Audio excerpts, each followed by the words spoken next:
ওখানে ওখানে বসো, কারো আছে তো, সেখানে বসো, আপনি বসেন।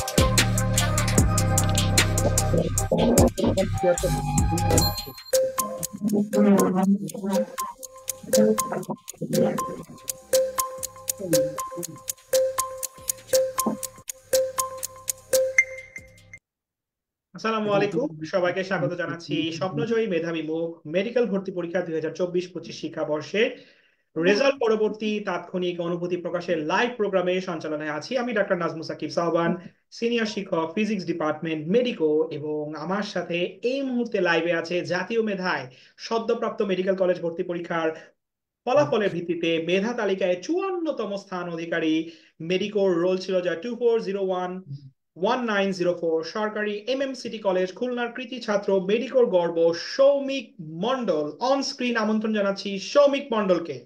সৌমিক, হ্যাঁ ভাই।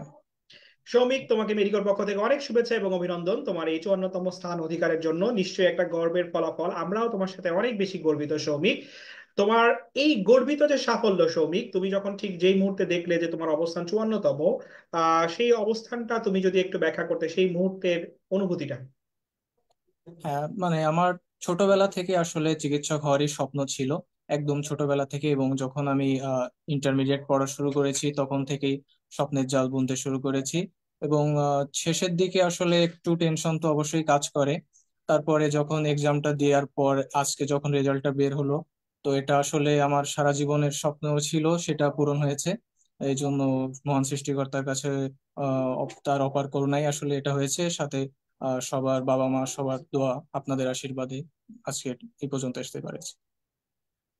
ধন্যবাদ সৌভিক তোমাকে। সৌভিক, তোমার কাছে যেটা জানতে চাই যে তুমি সবার অবদানের কথা বললে, শিক্ষকদের অবদান, বাবা মার অবদান, এই যে অবদান, এই পথ চলা তোমার সাথে আমাদের যেমন শিক্ষক হিসেবে মেডিকোর যে পথ চলা, এক্ষেত্রে তোমার কাছে কি মনে হয় তোমার এই অবস্থানের পেছনে, 54তম অবস্থানে আসার পেছনে আসলে মেডিকো তোমাকে কিভাবে সাহায্য করতে পেরেছে? মেডিকোতে আমি যেটা বলবো, মানে আমি একদম পরীক্ষা পদ্ধতিটা সম্পর্কে আসলে একটু বলি। যে আসলে আমি যখন পরীক্ষাগুলো দিতাম, যখন একদম ফাইনাল মডেল টেস্টের দিক থেকে আমি আসলে বলি, তো ওখানে যে একসাথে আমরা দুই রকম ভাবে পরীক্ষা দিতাম, একটা 100 মার্কের পরীক্ষার পাশাপাশি 50 মার্কের। সেটা সেখানে থাকতো বিভিন্ন অনুশীলনী বা এরকম বোর্ড প্রশ্ন, এইগুলো যখন যুক্ত থাকতো তখন আমাদের একটা কম্প্যাক্ট প্রস্তুতি হয়ে যেত। তো এই জিনিসটা আসলে আমার জন্য অনেক বেশি উপকারী ছিল।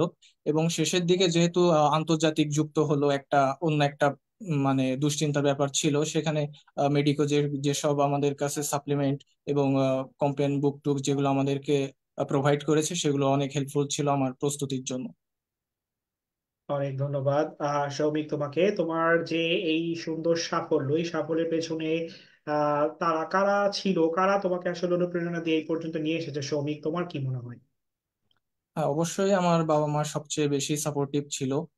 পাশাপাশি আমি মেডিকোর যে আমাদের সাথে যে ভাইয়েরা ছিলেন, মাসুম ভাই, শামীম ভাই আমাদের খুলনা ব্রাঞ্চের, তারা বিভিন্ন সময় আমার বাসায় এসেছেন, বিভিন্নভাবে সাহস জুগিয়েছেন।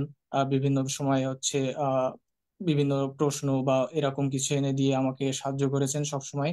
এবং শেষের দিকেও আমাকে এইভাবেই সাহায্য করে গেছেন সবসময়, এই জন্য তাদের কাছে আমি সবসময় কৃতজ্ঞ থাকবো। অনেক ধন্যবাদ সৌমিক তোমাকে, তোমার এই কৃতজ্ঞতা প্রকাশের জন্য। আমরা আসলে তোমার এই সাফল্যে নিজেরাও অনেক বেশি আনন্দিত সৌমিক। এবং তোমার কাছে এখন যে শেষ মুহূর্তে প্রশ্নটা রাখতে চাই যে যারা পরবর্তী বছরে, পরবর্তী শিক্ষাবর্ষে এই সৌমিক ভাইয়ের মতো হতে চায়, ঢাকা মেডিকেল কলেজের স্বপ্নের সেই আঙিনায় পা রাখতে চায়, তাদের জন্য এই মুহূর্তে তোমার কি বলার আছে?